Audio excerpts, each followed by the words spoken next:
ಇದು ನನ್ನ ಮಡದಿ ಶ್ರೀಮತಿ ನಾಗರತ್ನಮ್ಮ. ಅವಳಿಗೆ ಒಂದೇ ಒಂದು ನನ್ನ ಕವನ ಒಳಗಡೆ ಇದೆ. ಬಾನಿನಲ್ಲಿ ಬೆಳಗುವ ಜ್ಯೋತಿಯಾದೆ, ಬಾನಿನಲ್ಲಿ ಬೆಳಗುವ ಜ್ಯೋತಿಯಾದೆ, ಅಂಬರದೆ ಮಿಲುಗುವ ಚುಕ್ಕಿಯಾದೆ, ಸದ್ಗತಿ ಒಂದೇ ಶಿವಶರಣಯಾದೆ, ನೀ ಮರೆಯಲಾಗದ ಮಾಣಿಕ್ಯವಾದೆ. ಗಳಿಸು, ಬೆಳೆಸು, ಉಳಿಸು, ಬೇಯಿಸು, ಇದನ್ನ ನಾನು ಚಿಕ್ಕ ಹುಡುಗ ಇದ್ದಂಗೆ ಹೇಳಿದಾರೆ ಅವರು. ಅದನ್ನ ನಾನು ಹೇಳಿದ್ದೀನಿ, ನಾನು ಅದನ್ನ ಸಾಯೋವರೆಗೂ ಬರೆಯಲ್ಲ. ಅದು ಒಂದು ಅದನ್ನ ಹೇಳಿ ಏನಾದ್ರೆ ಗಳಿಸು, ಫಸ್ಟ್ ದುಡಿ, ಅದನ್ನ ಗಳಿಸಿದ್ದ ಉಳಿಸು, ಉಳಿಸಿದ್ದನ್ನ ಬೆಳೆಸು, ಬೆಳೆಸಿನೂ ಸುಮ್ಮನೆ ಇರಬೇಡ, ಅದನ್ನ ಬೇಯಿಸು, ಅದನ್ನ ನಮಗೆ ಖರ್ಚು ಸಹ ಮಾಡು. ಹಿಂಗಿದ್ರೆ ಜೀವನದಲ್ಲಿ ಸುಖವಾಗಿರ್ಬೋದು. ಫೈನಲ್ ಏನ್ ಸರ್, ದುಡ್ಡು ದುಡಿಬೇಕು, ದುಡ್ಡಿದ್ರೆ ತಾನೆ. ಈಗ ಈಗ ನಾನೇನೋ ಕಾರ್ ತರಕ್ ಹೋದ್ರೆ ನೀನ್ ರೈತರದು ನಿನ್ ಬೇಡಪ್ಪ ಅಂತಾರ, ಈ ತರಕಾರಿ ತರಕೋ ನೀನ್ ರೈತರ ದುಡ್ಡು ಬೇಡ ಅನ್ನಲ್ಲ. ದುಡ್ಡು ಅಷ್ಟೇ ಮುಖ್ಯ. ನೀನ್ ಇಂಜಿನಿಯರ್ ಆಗಾರು ಕೊಡು, ಡಾಕ್ಟರ್ ಆಗಾರು ಕೊಡು, ಇನ್ನೊಬ್ಬ ಏನಾರ ಆಗಿ ಕೊಡು, ದುಡ್ಡು ದುಡಿಬೇಕು. ದುಡ್ಡು ನಾವಿಲ್ಲಿ ಈಸಿಯಾಗಿ ದುಡಿತಿದ್ಮೇಲೆ ಯಾಕೆ ಕೊಡಲ್ಲ ಅಂತ ಈ ಸಮಸ್ಯೆ ನಮಗೂ ಅರ್ಥವಾಗಿಲ್ಲ. Mindset change ಆಗ್ಬೇಕಷ್ಟೇ.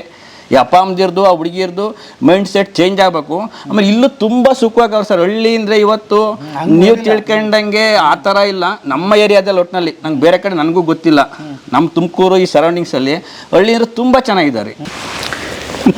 ಎಣ್ಣೆತ್ತ ಮಾತಾಪಿತರ ಪಾದಾರವಿಂದಗಳಿಗೆ ಶರಣಾರ್ಥಿಗಳು. ನಾನು ನಿಮ್ಮಲ್ಲಿ ಅರ್ಕೆ ಮಾಡ್ಕೊಳ್ಳೋದು ಏನಪ್ಪ ಅಂದರೆ, ಬರೀ ವಿದ್ಯಾವಂತರು ಅಂತಲೇ ಹೋಗ್ಬೇಡಿ. ವ್ಯವಸಾಯ ಮಾಡ್ತಕ್ಕಂಥವ್ರು ಇವತ್ತು ಸ್ವರ್ಗ ಸುಖವನ್ನು ಅನುಭವಿಸ್ತಾ ಇದ್ದಾರೆ.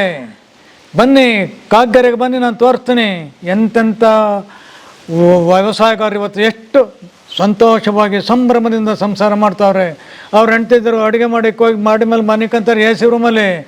ನೀವು ಅವನು ಯಾರ ಸಂಬಳ ಕೊಡ್ತಾನೆ ಅಂತ ಕೂಲಿ ಮಾಡೋ ಕಳಿಸ್ತೀರ ನಿಮ್ಮ ಹೆಣ್ಮಕ್ಳನ್ನ, ನಿಮ್ಮ ಅಳಿದ್ರು. ಯಾಕ್ರಿ ಬೇಕು ನಿಮಗೆ ಜೀವನ? ಕೊಡ್ರಿ, ಹಳ್ಳಿ ಕಡೆಗಿರ್ತಕ್ಕಂಥ ಶ್ರೀಮಂತ ಮಕ್ಕಳಿಗೆ ಕೊಡ್ರಿ, ನಿಮ್ಮ ಮಕ್ಕಳುಗಳು ಸುಖವಾಗಿರ್ತಾರೆ. ಅದು ಬಿಟ್ಟು ಬಿ MCA ME ಅಂತ ಹೋಗ್ತಾರ.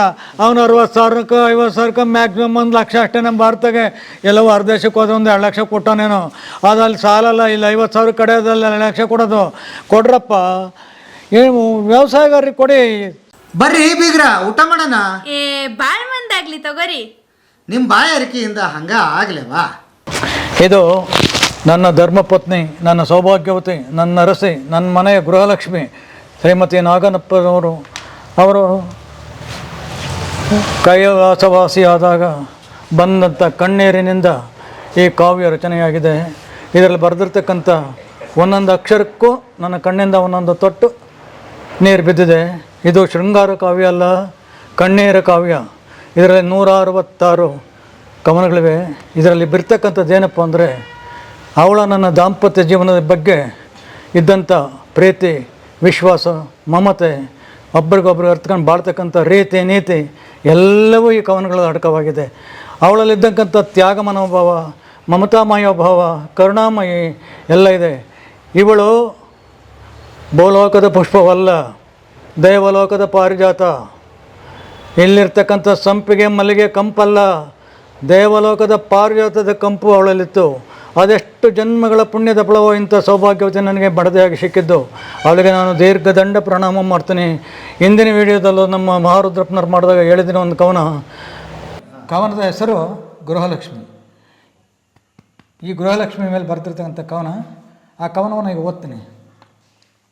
ಬಾಳ ಬಂಗಾರ ನೀನು, ಹಣೆಯ ಸಿಂಧೂರ ನೀನು, ನನ್ನ ಬಾಳ ಬಂಗಾರ ನೀನು, ಹಣೆಯ ಸಿಂಧೂರ ನೀನು, ನನ್ನ ಬಾಳ ಬಂಗಾರ ನೀನು, ಹಣೆಯ ಸಿಂಧೂರ ನೀನು, ಮಂದಾರ ಪುಷ್ಪವು ನೀನು, ಮಂದಾರ ಪುಷ್ಪವು ನೀನು, ನನ್ನ ಮನದ ಸಿಂಗಾರಿ ನೀನು, ನನ್ನ ಬಾಳ ಬಂಗಾರ ನೀನು, ಹಣೆಯ ಸಿಂಧೂರ ನೀನು, ಮಂದಾರ ಪುಷ್ಪವು ನೀನು, ನನ್ನ ಮನದ ಸಿಂಗಾರಿ ನೀನು, ಬಾಳ ಬಂಗಾರ ನೀನು, ನನ್ನ ಬಾಳ ಬಂಗಾರ ನೀನು. ಬಾಳ ಬಂಗಾರ ನೀನು ಅಂತೇಳಿ ಅದನ್ನು ಅವರು ಚೆನ್ನಾಗಿ ಮರಾಠಿ ಮಾಡಿದ್ದಾರೆ. ಮತ್ತೆ ಹೇಳೋದ ಅವಶ್ಯಕತೆ ಇಲ್ಲ. ಅದನ್ನು ಈ ಪುಟಗಳನ್ನು ತೆಗಿತಾ ಹೋಗ್ತೀನಿ.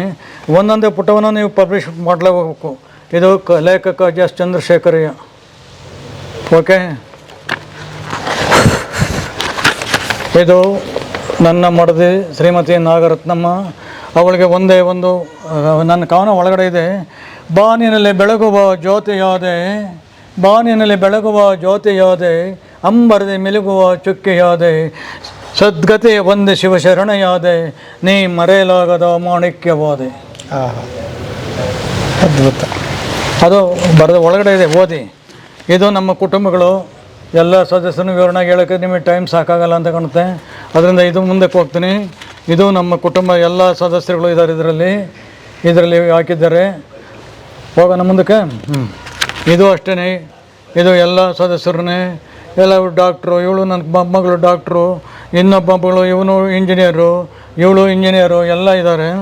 ಇದು ನಮ್ಮ 4-5 ಇದು ನಾನು ಮತ್ತು ನನ್ನ ದಂಪತಿಯ ಇದು ನನ್ನ ಅಳಿಯ ಮಗಳು, ನನ್ನ ಮೊಮ್ಮಗಳು ಗಂಡ, ಇವರಿಬ್ಬರು ಬೆಂಗಳೂರಲ್ಲಿ ಹಾಸ್ಟೆಲ್ ಆಸ್ಪತ್ರೆಲಿದ್ದಾರೆ. ಇವ್ರು ನನ್ನ ಮಗ ಸೊಸೆ. ಇದು ನಮ್ಮ ಕುಟುಂಬ. ಇಲ್ಲಿ ಈ ಕಡೆ ಲಾಸ್ಟಲ್ಲಿ ಇವರು ನಮ್ಮ ಜನ್ಮ ಕೊಟ್ಟಂಥ ತಂದೆ, ಇವರು ನಿವೃತ್ತ ಉಪಾಧ್ಯಾಯರು, ಒಳ್ಳೆಯ ಹೆಸರು ಗಳಿಸಿದಂಥ ವ್ಯಕ್ತಿ. ಇದನ್ನೆಲ್ಲ ನಾನು ಮಾಡಿಸಿ, ಇದು ಚಾಮುಂಡಿ ಬೆಟ್ಟದಲ್ಲಿರ್ತಕ್ಕಂಥ ಬಸವಣ್ಣನ ವಿಗ್ರಹ. ನನ್ನ ಮಗಳ ಮದುವೆ ಆದಾಗ ಅಲ್ಲೋಗಿ ತೆಗೆಸಿದಂಥ ಗ್ರೂಪ್ ಫೋಟೋ ಇದು. ಇದಿಷ್ಟು ನಮ್ಮ ಕುಟುಂಬ. ಆಮೇಲೆ ಇಲ್ಲಿ ಒಂದೇ ಒಂದು ಕವನ ಹೊತ್ತು ನಾನು ಮನೆಯೊಳಗೆ ನನ್ನ ಮಡದಿ ತೀರ್ಕೊಂಡಂಥ ಗಳಿಗೆ ಕಣ್ಣೀರು ಖಾಲಿ ಹರಿತಾ ಇತ್ತು ನನ್ನಿಂದ. ಅವಾಗ ಆಗಲೇ ಒಂದು ಪೆನ್ನು ಹಾಳೆ ತಗೊಂಡೆ, ಒಂದು ಕವನ ಬರೆದೆ. ಗಾಳಿ ಕಳಚಿತು, ಗಾಳಿ ಕಳಚಿತು, ಗಾಳಿ ಕಳಚಿತು, ಸಂಸಾರದ ಒಂದು ಗಾಳಿ ಕಳಚಿತು, ಉಳಿದ ಗಾಳಿ ಉರುಳಲಾರದೆ ನಿಂತಿತು, ಉಳಿದ ಗಾಳಿ ಉರುಳಲಾರದೆ ನಿಂತಿತು. ಮನವು ಮೂಕ ವೇದನೆಯಿಂದ ಚೀರಿತು, ಮನವು ಮೂಕ ವೇದನೆಯಿಂದ ಚೀರಿತು, ಬಾಳಿನ ಜೊತೆಗಾತಿಯು ಇನ್ನೆಲ್ಲವಾಯಿತು. ಹೃದಯವು ಚೇತ್ಕಾರ ಮಾಡುತ್ತಾ ಗೋಳಿಟ್ಟಿತು, ಹೃದಯವು ಚೇತ್ಕಾರ ಮಾಡುತ್ತಾ ಗೋಳಿಟ್ಟಿತು.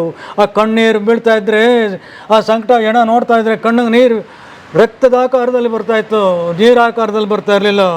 ಮನೆಯ ನಂದಾದೀಪ ನಂದಿ ಹೋಯಿತು, ಮನದ ತುಂಬ ಅಂಧಕಾರವು ಕವಿಯಿತು. ಒಂಟಿ ಜೀವ ಸಂಗಾತಿ ಇಲ್ಲದೆ ನರಳಾಡಿತು, ಒಂಟಿ ಜೀವ ಸಂಗಾತಿ ಇಲ್ಲದೆ ನರಳಾಡಿತು, ಗೋಳಿಟ್ಟಿತು, ಕಣ್ಣೀರು ಹಾಕಿತು. ಮಾನವನ ಮನುಜನಾಟ ವಿಧಿಯಾಟಕ್ಕೆ ಸೋತು ಶರಣಾಯಿತು. ಈ ಮನುಜನಾಟ ಆ ವಿಧಿಯಾತಕ್ಕೆ ಸೋತು ಶರಣಾಯಿತು. ಮಾನವನ ಭಾವನೆಯ ನೋಡಿ ಆ ವಿಧಿ ನಕ್ಕಿತು, ಮಾನವನ ಭಾವನೆಯ ನೋಡಿ ಆ ವಿಧಿ ನಕ್ಕಿತು. ಇದು ಅಟ್ ಎ ಟೈಮ್ 5 ಮಿನಿಟ್ಸಲ್ಲಿ ಬರೆದು ನನ್ನ ಬಂಧು ಬಾಂಧವರು 40 ಜನ ಇದ್ದರು, ಅವರೆಲ್ಲರ ಮುಂದೆ ಹೋದರೆ ಎಲ್ಲರ ಕಣ್ಣಲ್ಲೂ ನೀರು ಹರಿತು ಸರ್. ಅಂಥ ಒಂದು ಕಾವ್ಯ ಇದು. ಆ ಗಳಿಗೆ ಒಳಗೆ ಇನ್ನೂ ಈ ಹೆಣ ಮನೆ ಒಳಗೆ ಇದ್ದಂಗೆ ಬರೆದಂಥದ್ದು ಕಣ್ಣೀರಿನ ಕಾವ್ಯ. ಮದುವೆಯಾಗಿ ಮನೆಗೆ ಕಾಲಿಟ್ಟವಳು, ಮದುವೆಯಾಗಿ ಮನೆಗೆ ಕಾಲಿಟ್ಟವಳು, ಮಡಿಲಕ್ಕೆ ಕಟ್ಟಿಕೊಂಡು ಬಂದವಳು, ಮಡಿಲಕ್ಕೆ ಕಟ್ಟಿಕೊಂಡು ಬಂದವಳು. ಮನೆಯಲ್ಲಿ ಕಾಲ್ಗೆಜ್ಜೆ ನಾದವ ತುಂಬಿದವಳು, ಮನೆಯಲ್ಲಿ ಕಾಲ್ಗೆಜ್ಜೆ ನಾದವ ತುಂಬಿದವಳು. ಮನೆ ಮುಂದೆ ರಂಗೋಲಿ ಬಿಡಿಸಿದವಳು, ಮನೆ ಮುಂದೆ ರಂಗೋಲಿ ಬಿಡಿಸಿದವಳು. ಪ್ರೀತಿಯಿಂದ ಕೆನ್ನೆಗೆ ಮುತ್ತಿಟ್ಟವಳು, ಪ್ರೀತಿಯಿಂದ ಕೆನ್ನೆಗೆ ಮುತ್ತಿಟ್ಟವಳು. ಮನೆಯೊಳಗೆ ತೊಟ್ಟಿಲ ತೂಗಿದವಳು, ಮನೆಯೊಳಗೆ ತೊಟ್ಟಿಲ ತೂಗಿದವಳು. ಕೈಗೆ ವಂಶದ ಕೊಡಿಯ ಕೊಟ್ಟವಳು, ಕೈಗೆ ವಂಶದ ಕೊಡಿಯ ಕೊಟ್ಟವಳು. ನಮ್ಮ ಮನೆ ಬೆಳಗುವ ಜ್ಯೋತಿಯಾದವಳು, ನಮ್ಮ ಮನೆಗೆ ಬೆಳಗುವ ಜ್ಯೋತಿಯಾದವಳು. ಅಗಲಿಕೆಯ ನೋವು ಕೊಟ್ಟು ಮರೆಯಾದವಳು, ಅಗಲಿಕೆಯ ನೋವು ಕೊಟ್ಟು ಮರೆಯಾದವಳು, ಅಗಲಿಕೆಯ ನೋವು ಕೊಟ್ಟು ಮರೆಯಾದವಳು. ಎಲ್ಲ ಇದ್ದಾವೆ ಸರ್. ಏನೇ ಕಟ್ ಮಾಡಿ ಹಾಡುಗಳು ಕಟ್ ಮಾಡಿಬಿಡಿ ಸರ್, ನಿಮ್ಮ ಕೈ ಮುಟ್ಟು. ಅಯ್ಯೋ, ನಮ್ಮ ಪುಣ್ಯ ಭಾಗ್ಯ ಇವು ಸಿಕ್ಕಿದೆ. ಕವನವೇ ಸರ್, ಇದರೊಳಗೆ ಭಾಳ ಚೆನ್ನಾಗಿವೆ ಸರ್. ಅಯ್ಯೋ, ನಿಮ್ದು ಕೇಳಿದರೆ ನನಗೆ ಇನ್ನೊಂದು ನೆನಪಾಗ್ತಾ ಇದೆ. ಬೇಂದ್ರೆಯವರು ಅವ್ರ ಮಗು ತೀರ್ಕೊಂಡಾಗ ಒಂದು ಪದ್ಯ ಬರೀತಾರೆ. ಯಾವ್ದು ಹೇಳ್ರಿ? ಗೊತ್ತಿಲ್ಲ. ನೀ ಹಿಂಗ ನೋಡಬೇಡ ನನ್ನ, ಹಾಂ, ನೀ ಹಿಂಗ ನೋಡಿದರೆ ನನ್ನ, ತಿರುಗಿ ನಾ ಹ್ಯಾಂಗ ನೋಡಲಿ ನಿನ್ನ. ಅದ್ಭುತ. ಇವತ್ತು ಬೇಂದ್ರೆ ಅವ್ರನ್ನ ಕಂಡೆ ನಿಮ್ಮಲ್ಲಿ ನಾನು. ಖುಷಿ ಆಯ್ತು. ಇದು ನಿಮ್ಮ ದೊಡ್ಡತನ ಸರ್, ಇದು ನಿಮ್ಮ ದೊಡ್ಡತನ. ಖುಷಿ ಆಯ್ತು, ಖುಷಿ ಆಯ್ತು. ಸರ್ ಕಿಶೋರ್ ಅಂತ. ಓಕೆ. ಈ ಕವನ ಬಳಗ ಮತ್ತೆ ವಧುವರರ ವೇದಿಕೆ ಡೈಲಿ ನೋಡ್ತಾ ಇರ್ತೀವಿ ನಾವು. ದಿನ 10 ಜನ 100 ಜನ ಬರ್ತಾ ಇರ್ತಾರೆ. ಈ ಕೆಳಗಡೆ ನಮ್ದೇ ಇವೆಲ್ಲ ಜಾಗಗಳು. ಒಂದೊಂದು ದಿವಸ ಬಂದ್ರೆ ಇಲ್ಲಿ ಪಾರ್ಕಿಂಗ್ ಅಲ್ಲಿ ನೋಡ್ಬಿಟ್ರೆ ಕಾರ್ಗಳು ಇದೇನು ಇಷ್ಟು ಜನ ಬರ್ತಾರ ಅನ್ನಂಗೆ ನಮಗೆ ಅನ್ಸುತ್ತೆ. ಆಮೇಲೆ ಇವ್ರು ಹೇಳ್ದಂಗೆ ಏನು 3,000 ಜನ 2,000 ಜನ 1,500 ಜನ ಮದುವೆ ಆಗಿದಾವೆ. ಸಂತೋಷ ನಮಗೂ. ನಾವು ಕೇಳ್ತಾ ಇರ್ತೀವಿ ಮಂಜಣ್ಣನ, ನಾವು ಯಾರು ಇದ್ರೆ ನಮ್ಮ ಕಡೆ ಯಾರು ಇದ್ರೆ ಹೇಳ್ತಿರ್ತೀವಿ, ಹಿಂಗಿದೆ, ಒಂದು ಗಂಡಿದೆ ಒಂದು ಹೆಣ್ಣಿದೆ ನೋಡ್ರಿ ಅಂತ ಮಾಡಿಸ್ತಿರ್ತೀವಿ. ಆದ್ರೂ ಈಗ ಜೀವನದಲ್ಲಿ ಏನೋ ಒಂದು ದೊಡ್ಡ ಸಾಧನೆ ಮಾಡಬೇಕು ಅಂದರೆ ಪರಿಶ್ರಮ ತ್ಯಾಗ ಇಲ್ಲ ಯಾವುದೂ ಆಗಲ್ಲ. ಇವರು ಅದನ್ನು ತೊಡಗಿಸ್ಕೊಂಡ್ಬಿಟ್ಟಿದ್ದಾರೆ. ಇವರು ತ್ಯಾಗ ಅಂದರೆ ನಮ್ದೆಲ್ಲ ರೈತಾಪಿ ಇದು ಕುಟುಂಬಗಳು, ಒಂದೊಂದ್ಸಲ ತೋಟಕ್ಕೆ ಹೋಗೋಕ್ಕಾಗಲ್ಲ. ಈ ಜನಗಳು ಜಾಸ್ತಿ ಬಂದಾಗ ಇವ್ರು ಬಂದಾಗ ನಾವೆಲ್ಲ ನೋಡಲೇಬೇಕಾಗುತ್ತೆ. ಆಮೇಲೆ ಮನಸ್ಸಿಗೆ ಮೀರಿದ್ದು ಯಾವುದೂ ಇಲ್ಲ ಸರ್. ಮನಸ್ಸಿಟ್ಟು ಮಾಡಿದ್ರೆ ಪ್ರತಿಯೊಂದು ಎಲ್ಲದಕ್ಕೂ ಆಗುತ್ತೆ. ಅದಕ್ಕೆ ಉದಾಹರಣೆ ಚಂದ್ರಶೇಖರ್ನವರು ಮಾಡಿದ್ದಾರೆ, ತೊಂದರೆ ಇಲ್ಲ. ಮನುಷ್ಯಂಗೆ ಒಂದು ಕಸಬು ಅಂತ ಇರಬೇಕು. ಆ ಕಸಬು ನಮ್ಮ ಮನಸ್ಸನ್ನು ತುಂಬಬೇಕು, ಆತ್ಮತೃಪ್ತಿ ಇರಬೇಕು. ಅದು ಆತ್ಮತೃಪ್ತಿಯಾಗಿ ಮಾಡಿದ್ದಾರೆ. ನಾವು ಡೈಲಿ ನೋಡ್ತಾನೆ ಇರ್ತೀವಿ, ಸಂತೋಷ, ಭಾಳ ಖುಷಿಯಾಗುತ್ತೆ ನಮಗೂ. ಎಷ್ಟು ಎಕರೆ ಇದೆ ಜಮೀನು ನಿಮ್ಮದು? ಯಾರ್ದು? ನಿಮ್ಮದು ಸರ್ ನಮ್ಮದು ಒಂದು 7 ಎಕರೆ ಇದೆ ಸರ್. ಏನು ಬೆಳಿತೀರಿ ನೀವು? ಸರ್ ನಮ್ಮದು ಮೇಜರು ಕೃಷಿನೇ, ಅಡಿಕೆ ತೆಂಗು ಇದೆ ಮ್ಯಾಕ್ಸಿಮಮ್. ಏನು ಓದಿದಿರಿ? ಸರ್ ನಮ್ಮ ಡಿಗ್ರಿ ಆಗಿದೆ, BA ಡಿಗ್ರಿ ಆಗಿದೆ. BA ಆಗಿದೆ. ಕೃಷಿ ಹೇಗಿದೆ? ತುಂಬ ಜನ ಕೃಷಿ ಬಗ್ಗೆ ಕಂಪ್ಲೇಂಟ್ ಇದೆ, ನಿಮ್ಮದೇ ಆಗಿದೆ? ಸರ್ ಕೃಷಿ ಬಗ್ಗೆ ಎಷ್ಟು ಇದಿರುತ್ತೋ ಅಷ್ಟೇ ಕಷ್ಟನೂ ಇದೆ. ಯಾಕೆಂದರೆ ಕೆಲವರು ಎಲ್ಲ ಲೇಬರ್ಸ್ಗಳು ಇವಾಗೆಲ್ಲ ಭಾಳ ಕಷ್ಟ ಇದೆ. ನಾವು ಹಿಂದಿನ ಕಾಲದಲ್ಲೆಲ್ಲ ಮಾಡ್ಕೊಂಬಂದಂಗೆ ಇವತ್ತು ಮಾಡ್ಕೊಂಡಿದ್ರೆ ನಾವು ಜೀವನ ಮಾಡೋದಕ್ಕೆ ಈ ಲೆವೆಲಿಗೆ ಜೀವನ ಮಾಡೋದು ಕಷ್ಟ ಇತ್ತು. ಈಗೇನೋ ನಮ್ಗೆ ಸ್ವಲ್ಪ ತೆಂಗು ಅಡಿಕೆ ಸ್ವಲ್ಪ ರೇಟ್ ಬಂದಿರೋದ್ರಿಂದ ನಾವು ಒಂದು ಒಳ್ಳೆ ಲೈಫ್ ಲೀಡ್ ಮಾಡ್ಬೋದು. ಹಂಗಾಗಿ ನಾವು ಹೊಸ ಹೊಸ ಆವಿಷ್ಕಾರಗಳು ನೋಡಬೇಕಾಗ್ತದೆ. ಆಮೇಲೆ ಅದರಲ್ಲಿ ಇನ್ನೂ ಉತ್ತಮವಾದ ಇದನ್ನು ಏನು ಹೊಸದಾಗಿ ಏನೇನು ರೂಢಿಸ್ಕೊಬೋದು ಅದನ್ನೆಲ್ಲ ಮಾಡ್ಕೊಬೇಕಾಗುತ್ತೆ. ಹಂಗಾಗಿ ಚೆನ್ನಾಗಿದೆ, ನಮಗೆ ಆತ್ಮತೃಪ್ತಿ ಇದೆ, ಸಂತೋಷದಿಂದ ಕೆಲಸ ಮಾಡ್ತೀವಿ, ಅದೊಂದು ಸಂತೋಷ. ನೆಮ್ಮದಿ ಬೇಕು, ನೆಮ್ಮದಿ ಐತೆ. ಎಲ್ಲೋ ಯಾರ್ದೋ ಕೈ ಕೆಳಗೆ ಕೆಲಸ ಮಾಡಿ ತಿಂಗಳಾದ್ಮೇಲೆ ಸಂಬಳ ಕೈ ಚೆಲ್ಲೋದ್ಕಿಂತ ಇವತ್ತು ನಮ್ಮದೇ, ನಾವು ತೋಟದಾಗ ಕೆಲಸ ಮಾಡಿರೋ ಕೇಳೋರಿಲ್ಲ, ಮನೆಗಿದ್ದರೂ ಕೇಳೋರಿಲ್ಲ, ನೆಮ್ಮದಿಯಾಗಿ ಆರಾಮಾಗಿ ಚೆನ್ನಾಗಿದೆ. ಇವರು ತುಂಬ ಚೆನ್ನಾಗಿ ಕವನ ಬಳಗ ಅಂತೇಳಿ ಒಳ್ಳೊಳ್ಳೆ ಕವನಗಳು ಬರೀತಾರೆ. ಆಮೇಲೆ ನಿಸ್ವಾರ್ಥವಾಗಿ ವಧುವರ ವೇದಿಕೆ ಮಾಡ್ಕೊಂಡು ಸುಮಾರು ಜನ ವಧುವರನ್ನ ಸೇರಿಸಿದ್ದಾರೆ. ನೀವೇನು ಓದಿದಿರಿ? ಸರ್ ನಾನು ಡಿಗ್ರಿ ಮಾಡ್ಕೊಂಡಿದ್ದೀನಿ. ಏನು ಮಾಡ್ತಿದ್ದೀರಿ? ನಾನು ರೈತ. ನೀವು ರೈತ? 100% ರೈತ. ಈಗ ಇಷ್ಟೊತ್ತು ಅದನ್ನೇ ಮಾತಾಡ್ತಿದ್ವಿ, ರೈತರಿಗೆ ಕನ್ಯೆ ಕೊಡಲ್ಲ, ಅದು ಹೇಗೆ? ಅದು ತುಂಬ ಮಂಗತನ. ರೈತರು ಇವತ್ತ ನಾವು ಅಫಿಷಿಯಲ್ಸ್ಗಿಂತಲೂ ತುಂಬ ಚೆನ್ನಾಗೇ ಇದ್ದೀವಿ, ಅಫಿಷಿಯಲ್ಸ್ಗಿಂತ ತುಂಬ ಚೆನ್ನಾಗಿದ್ದೀವಿ. ಆಮೇಲೆ ಯಾವತ್ತೇ ಆಗಲಿ ನಮ್ಮ ದೊಡ್ಡಪ್ಪರೇ ಒಂದು ಸೂತ್ರ ಹೇಳ್ಕೊಟ್ಟವ್ರೆ, ಆ ಸೂತ್ರದ ಪ್ರಕಾರ ಇದ್ದರೆ ಜೀವನದಲ್ಲಿ ಸಕ್ಸಸ್ ಆಗ್ಬೋದು. ಏನದು ಸೂತ್ರ?